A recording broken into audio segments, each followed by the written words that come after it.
2 months ago, Jenny and Dave faced a heartbreaking tragedy when they lost their son in a car accident.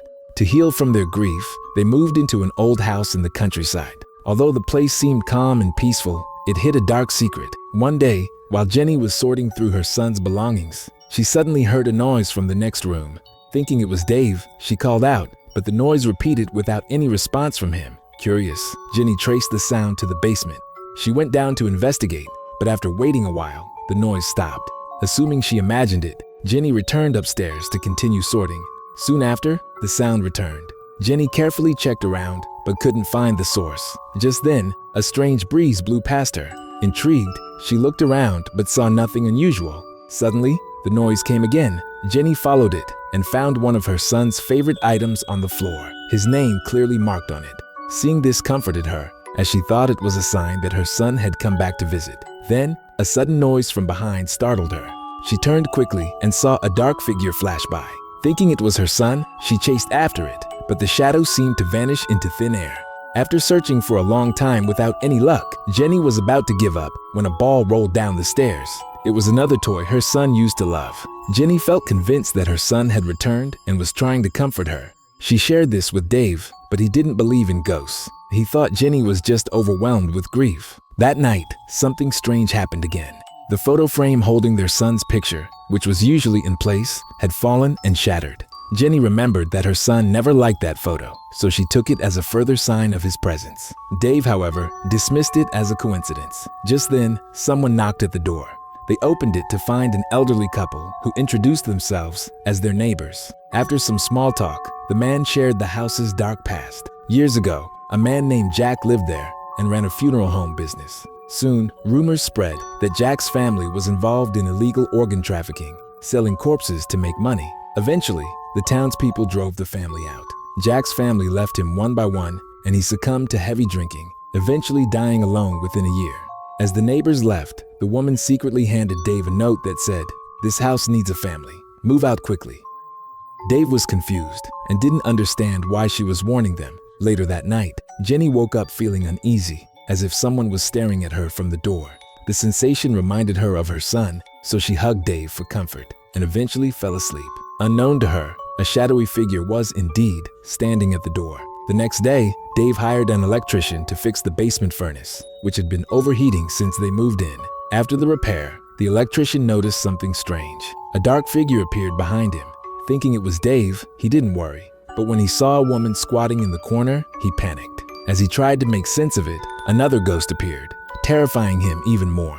Before he could escape, a third ghost suddenly confronted him, and he screamed in horror.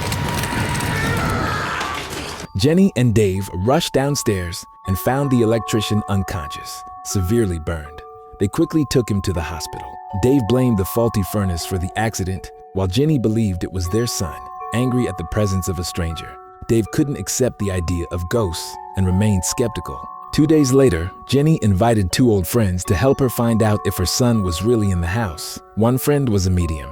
The other friend was a man with a big beard, her husband's friend. They all drove into town together. After parking, they chose a quiet bar to catch up. But the townspeople looked serious and unwelcoming. Nobody smiled or waved. That felt strange to Jenny. It was a hint that something was wrong. Meanwhile, Jenny's son's best classmate and his girlfriend also came by. Jenny left them a note with the bar's address. The girlfriend was scared as soon as she stepped in. To calm her, the boy played soft music and poured her a glass of white wine. She relaxed and felt less afraid. They did not know a ghost was watching them. Later that night, the boy heard a creaking noise upstairs. He thought Jenny had come back quietly to scare him. He walked toward the sound. The door to the basement slammed shut all by itself. He felt sure Jenny was hiding inside. He opened the door and went down the steps. It was dark and cold. Seeing that her boyfriend hadn't returned, the woman also fearfully followed. Meanwhile, the man didn't sense any danger until he saw his girlfriend's expression change. You okay?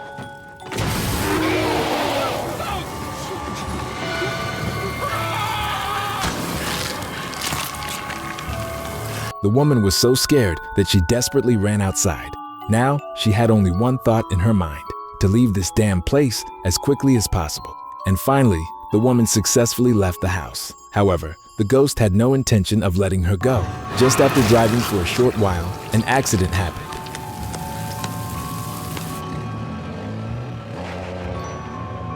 At the same time, the house went quiet again. The radio turned off on its own. The basement door stood still, as if nothing had happened. That evening, Jenny and her group of 4 arrived home. Seeing that the note on the door was untouched, she thought her son's classmate probably didn't come over. The others didn't think much of it either and entered the house. On the other side, the bar owner was asking his staff what Jenny and her friends were talking about. Before the staff could answer, there was a gunshot outside. As soon as the staff opened the door, another gunshot rang out. At this point, the owner realized who had come and was so scared that he hurriedly went to greet them. They wanted to know why Jenny had brought a medium into the house. The male neighbor grew furious when he learned the truth. He and his wife had a secret plan. 30 years ago, a man named Jack built a funeral home in this house. Soon after, all the town's animals died. People blamed a curse. They thought the Jack family must be sacrificed to break it. They burned the family alive. Now, the curse returned every 30 years. The neighbors needed to kill another family. This time, they chose Jenny and Dave. If the couple left the house, the curse would stay. If they stayed, they might die in 2 weeks. The neighbors planned to act soon. Back at the house, the medium walked from room to room. She felt a strong, old power in the walls. She found no trace of Jenny's son. She said the noises and toys and shadows were tricks. Someone or something was using magic to fool Jenny. But Jenny and Dave did not leave. They even slept more soundly than before. That night, Dave woke with a start. He heard a strange creak. He looked beside the door and saw 2 large feet on the floor. He called, "Big Beard?" No answer came. Then the door slowly opened by itself. The figure was gone. Dave screamed for Jenny. He realized he had only been dreaming. He sat up in bed, shaking and sweating. He was sure now, a ghost was in the house. At the same time, the medium awoke from her own nightmare. She kept whispering, "Don't come over. Too many deaths have happened here." The next day, Jenny and Dave went out to buy groceries. Big Beard stayed behind. He wanted to hold a seance. He lit candles and began to chant. At first, nothing happened. Then he called out to Jenny's son. Suddenly, Big Beard cried out, "He is not your son." All the candles went out. Dave tried to help, but Big Beard's voice changed. He said, "Your son is already dead, just like my whole family, burned to ashes in the basement."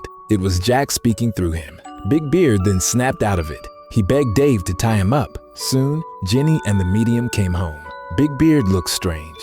In front of them, he swallowed a sock hole. He burped and laughed. The medium stepped forward and asked what was wrong. Jack, still in Big Beard, said, "This house is mine." He handed them a crystal pendant. At that moment, the phone rang. It was the female neighbor. In a weak voice, she warned, "Leave this house now. My husband and the townspeople are coming soon." Suddenly, Big Beard broke free. He grabbed an iron rod and stabbed himself in the face. He fell dead. Jenny and the medium gasped. They ran to the front door. They froze. Outside, the townspeople had arrived, all armed. 2 ghosts appeared at the door to block Jenny and Dave.